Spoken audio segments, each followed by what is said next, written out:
Yesterday, we all read the tweets from Byron Jones kind of saying that he's retiring from the NFL, and also alluding to the fact that he was given really bad medical advice in regards to taking certain pills and injections to get back on the field. Then we saw statements from sports journos and ESPN saying that their sources said that Byron Jones was not retiring. Many of you commented, how can he expect to play in the NFL if he can't run or jump? That's a really good question. It appears that Byron Jones may be setting himself up for a lawsuit against the Miami Dolphins or the NFL. I told you that this story had the potential to be a much bigger story. I told you to watch for sports journals as they start digging in on these allegations of Byron Jones being given bad medical advice and pills and injections, that this could be a problem story for the Miami Dolphins. Well, the problem is starting. Emmanuel Acho posted a video on Twitter that may foreshadow some of the problems that are going to be coming towards the Miami Dolphins. Remember, Emmanuel Acho sued the NFL for a workman's comp claim that got settled a few years ago, so he knows what he's talking about. Let's take a look at what he said in this video. I saw this story on Byron Jones, one of the most athletic NFL players in recent history. Check his combine numbers out if you don't realize this. Let me let y'all in on a secret. He's right. He says he can no longer run or jump because of injuries that he sustained while playing the game of football. He said, don't take the pills and don't take the injections. What are the pills and what are the injections? I remember there was a pill we called the pink pill. Let's stop there for 1 second. That pink pill he's talking about is a Darvocet. Darvocet was a pill that was commonly dispensed to athletes when they had pain from playing football. Darvocet, however, was banned in 2010. Are players still being given Darvocet even though it was banned 12 years ago?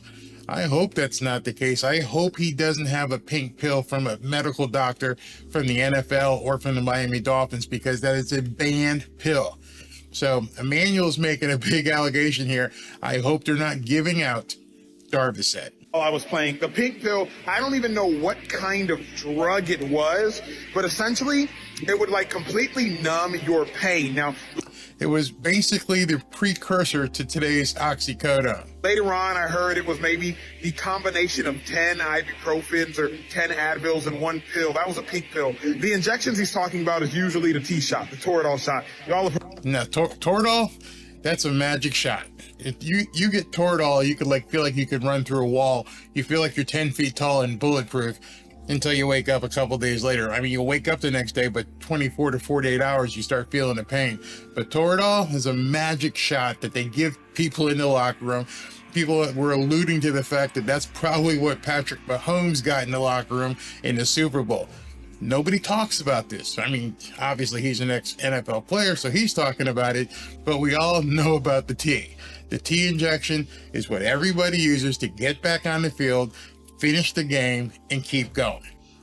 Let's continue. Heard about that one. But the Toradol shot, I have played through a torn groin with the Toradol shot, a torn MCL with the Toradol shot. Now, it seems like... Seriously, as I said, once you get that Toradol shot, you just feel, everything is fine.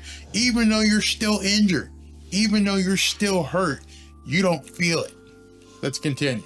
Byron's experience is the most extreme of NFL players. But I remember when I broke my thumb, I heard a pop. I was playing for the Philadelphia Eagles at the time. I went to the training staff and said, hey, I heard a pop. They said, it's probably just scar tissue. I instantly said, take me to a trainer, take me to a doctor immediately. Why? There's a superstar player, I will keep him nameless, for the Philadelphia Eagles. He now plays for a different team. Superstar player. He said, Acho, I got hurt. I told him I heard a pop. They told me it was scar tissue. When I went and got an MRI, it looked like a bomb had gone off, the doctor said, in my abdominal region. So when And like I said, you take that Toradol, you don't feel anything.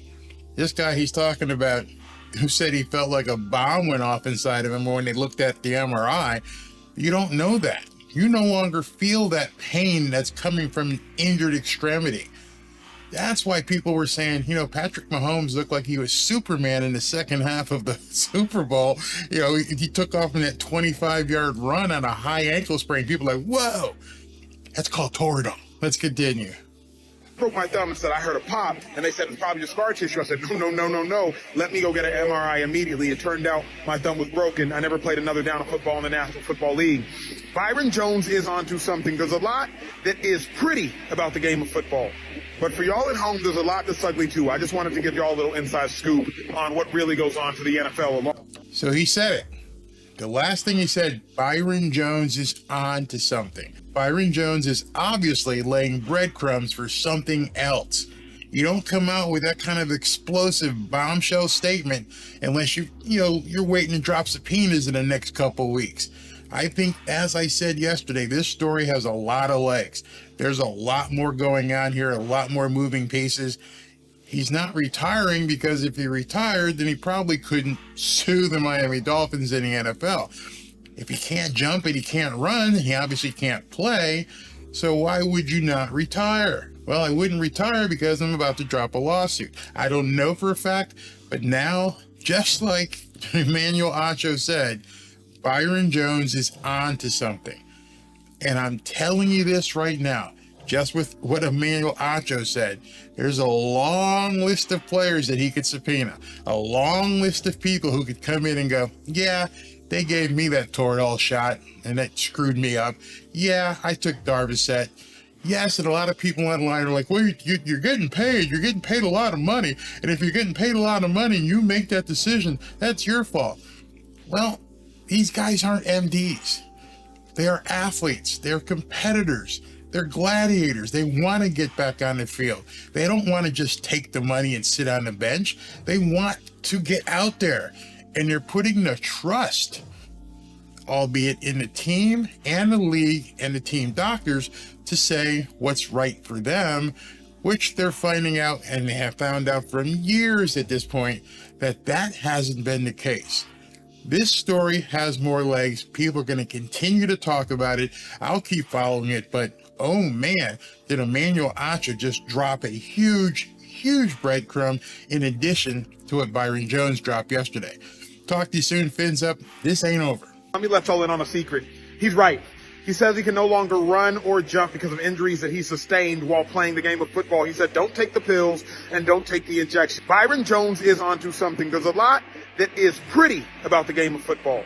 But for y'all at home, there's a lot that's ugly too. I just wanted to give y'all a little inside scoop on what really goes on to the NFL along with all the glory and glamour.